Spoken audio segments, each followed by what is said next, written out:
अस्सलाम वालेकुम, आप देख रहे हैं एशिया एक्सप्रेस। मैं हूं शारिक नक्शबंदी। जमहूरियत यानी लोकतंत्र में सबसे बड़ी ताकत वहां की जनता की होती है। जनता ही होती है जो हुकूमत बनाती है और बिगाड़ती है।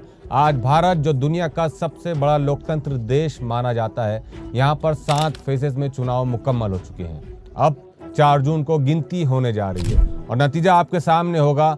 हम यानी जनता चूंकि लोकतंत्र का सबसे अहम पिलर माना जाता है, इसलिए हमें चुनाव प्रक्रिया यानी इलेक्शन प्रोसेस की भी जानकारी होनी चाहिए। इलेक्शन प्रोसेस से आप लोग गुजर चुके हैं, अब बारी है वोटों की गिनती की यानी काउंटिंग प्रोसेस की। तो आइए समझने की कोशिश करते हैं कि कैसे वोटों की गिनती की जाती है। इसे समझने के लिए हमने औरंगाबाद काउंटिंग सेंटर का जायजा लिया। हम औरंगाबाद लोकसभा सीट पर की जाने वाली काउंटिंग प्रोसेस से ये समझने की कोशिश करेंगे कि देश भर में किस तरीके से काउंटिंग की जा रही है। सबसे पहले आपको बता दें कि औरंगाबाद लोकसभा सीट की काउंटिंग भीड़ बाईपास पर वाक़े MIT कॉलेज में होने जा रही है। इसके लिए तमाम कर्मचारियों को सुबह 6 बजे यानी 4 जून की सुबह 6 बजे काउंटिंग सेंटर पहुंचने की हिदायत दे दी गई है और तमाम फॉर्मेलिटीज़ के बाद 8 बजे बाज़ाब्ता काउंटिंग शुरू की जाएगी। काउंटिंग शुरू करने से पहले तमाम कर्मचारियों को यानी तमाम एम्प्लॉइज को गोपनीयता की शपथ दिलाई जाएगी। औरंगाबाद लोकसभा की काउंटिंग के लिए 1000 से ज़ायद कर्मचारी यानी एम्प्लॉइज हिस्सा ले रहे हैं। इन कर्मचारियों को काउंटिंग से पहले काउंटिंग किस तरीके से की जाती है, इसके लिए बाज़ाब्ता एक ट्रेनिंग कैंप लेकर 28 मई को ये बता दिया गया है कि किस तरीके से काउंटिंग की जानी है। औरंगाबादियों ने 13 मई को पूरे औरंगाबाद जिले में बनाए गए 2040 बूथ पर लगाई गई EVM मशीनों में वोट डाले थे। अब इन्हीं EVM मशीनों को के लिए बाज़ाब्ता 14 टेबल लगाए जा रहे हैं, जबकि पोस्टल से किए गए वोटों की गिनती के लिए 10 टेबल लगाए जाएंगे। यानी 2040 बूथ पर रखी गई EVM मशीनों को गिनती करने के लिए 14 टेबल पर लाया जाएगा। वहां से काउंटिंग का प्रोसेस शुरू होगा।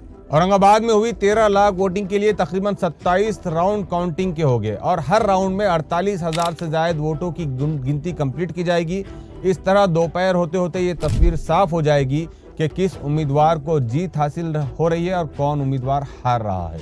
काउंटिंग सेंटर के अंदर किसी भी उम्मीदवार को या उम्मीदवार के नुमाइंदे यानी प्रतिनिधि को मोबाइल ले जाने की इजाज़त नहीं होगी। हत्ता कि किसी भी मीडिया पर्सन को भी काउंटिंग सेंटर के अंदर मोबाइल ले जाने की इजाज़त नहीं होगी। हाँ, ये ज़रूर होगा कि काउंटिंग सेंटर से बाहर बनाए गए मीडिया सेंटर तक मीडिया कर्मी यानी मीडिया पर्सन्स अपना मोबाइल इस्तेमाल कर सकते हैं।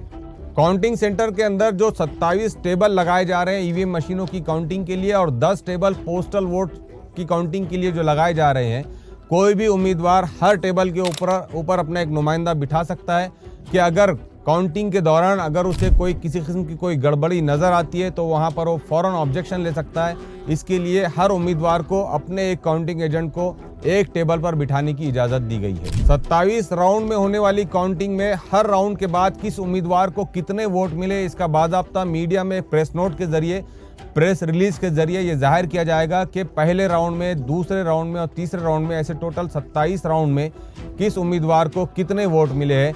इसका ब्यौरा, इसकी डिटेल्स हर राउंड के बाद मीडिया में प्रेस रिलीज के जरिए जाहिर किया जाएगा। तो ये था मुख्तसर सा काउंटिंग प्रोसेस जो हमने आप तक पहुंचाने की कोशिश की है। 4 जून को सुबह 7 बजे से एशिया एक्सप्रेस TV के YouTube चैनल पर हम आपको देंगे पल पल का अपडेट। इसलिए आपसे रिक्वेस्ट है कि हमारे चैनल को सब्सक्राइब करें, शेयर करें और कमेंट ज़रूर करें। इंशाल्लाह एक नए अपडेट के साथ आपसे फिर मुलाकात होगी। शुक्रिया।